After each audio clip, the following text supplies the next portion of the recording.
भोली हुई नेकी। मास्टर साहब, आपको तो पता ही है कि मेरे अबू गांव के वडेरे खान आसिफ के मुलाजिम हैं और पिछले 3 माह से मेरे अबू को तनख्वाह नहीं मिली। इसी वजह से मैं नई कापियां नहीं खरीद सका और आज तो भूखे पेट स्कूल आना पड़ा।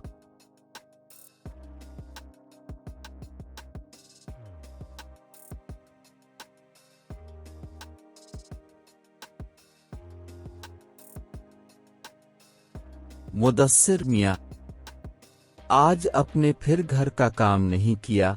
मुदस्सिर अपनी जगह पर खड़ा हो गया और मुंह दबाना अंदाज में कहा, मास्टर साहब, आपको तो पता ही है कि मेरे अबू गांव के वडेरे खान आसिफ के मुलाजिम हैं और पिछले 3 माह से मेरे अबू को तनख्वाह नहीं मिली। इसी वजह से मैं नई कापियां नहीं खरीद सका और आज तो भूखे पेट स्कूल आना पड़ा। ये कहते ही वो आबदीदा हो गया। इसे यूं रोता देखकर उस्ताद ने आगे बढ़कर उसे दिलासा देते हुए कहा, अरे बेटा, रोते नहीं हैं, मुझे क्या पता था कि आपने नाश्ता नहीं किया। शाबाश बेटे, आंसू पूछ लो, अभी तुम्हारे लिए बिस्कुट मंगवाता हूँ। इसी जमात में वडेरे आसिफ का बेटा अयूब भी पढ़ता था।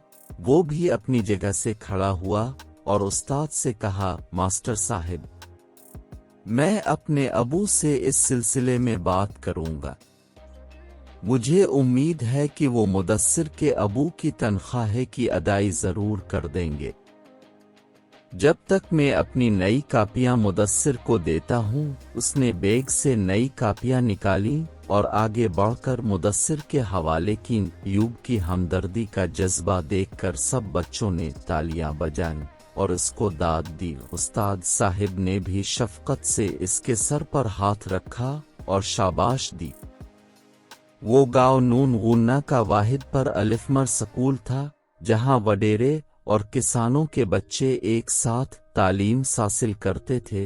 इस स्कूल के उस्ताद का नाम अब्बास खान था। वो निहायत ईमानदार, फर्ज शनास और रहम दिल इंसान थे। दूसरे दिन मुदस्सिर काफी खुश नजर आ रहा था। उसने उस्ताद को बताया, मास्टर साहिब, मेरे अबू को तनख्वाह मिल गई है और अब हमारे घर के हालात पहले से बेहतर हैं। मैं मशकूर हूँ अपने दोस्त अयूब का, जिसने अपने वालिद से सिफारिश की। उस्ताद अब्बास खान ने मुस्करा कर कहा, रे भाई, इसमें सिफारिश कैसी? आपके वालिद साहिब ने मेहनत की और ये उनका हक था।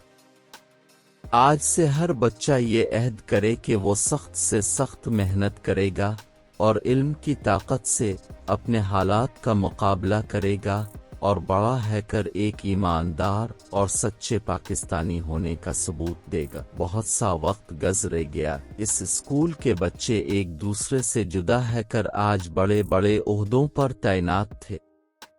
कोई अफसर बन गया, कोई बाहर चला गया, तो कोई उस्ताद। वडेरे आसिफ के बाद घर के हालात बदतर हो गए थे।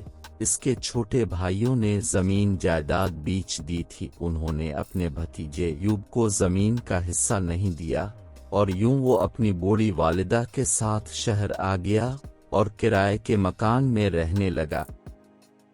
अयूब BA पास था और किसी नौकरी की तलाश में दरखास्त दे रखी थी। आज उसे इंटरव्यू का खत वसूल हुआ तो वो बहुत खुश हुआ। उसने अपनी वालिदा से दुआएं लें और मुकर्रर वक्त पर रवाना हो गया। इंटरव्यू के लिए बहुत से उम्मीदवार आए हुए थे। आखिर काफी इंतजार के बाद इसका बुलावा आया। वो इंटरव्यू के लिए कमरे में दाखिल हुआ। 3 मुअज़्ज़ज़ शख्सियात उसके सामने मौजूद थीं। सब ने बारी बारी इसके कवाइफ पढ़े। इनमें से 2 तो उम्र रसीद थे, मगर एक शख्स अयूब का हम उम्र था। अयूब को महसूस हुआ कि इसने कहीं इस शख्स देखा है, मगर उसे याद नहीं आ रहा था। मुख्तलिफ सवालात के बाद उन्होंने आपस में बाहमी मशवरा किया। फिर जो अयूब का हम उम्र था बोला, अयूब साहब, اگر بچپن میں اپنے ایک غریب کسان کے بچے کی مدد نہ کی ہوتی تو آپ کے سامنے بیٹھا یہ خاکسر مدثر نہ جانے کہاں ہوتا۔ ایوب کو سب یاد آ گیا۔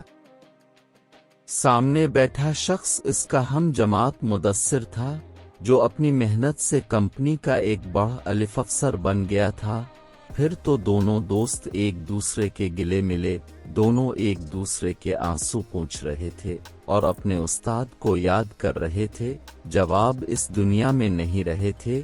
واپسی پر نوکری کا خط ایوب کے ہاتھ میں تھا۔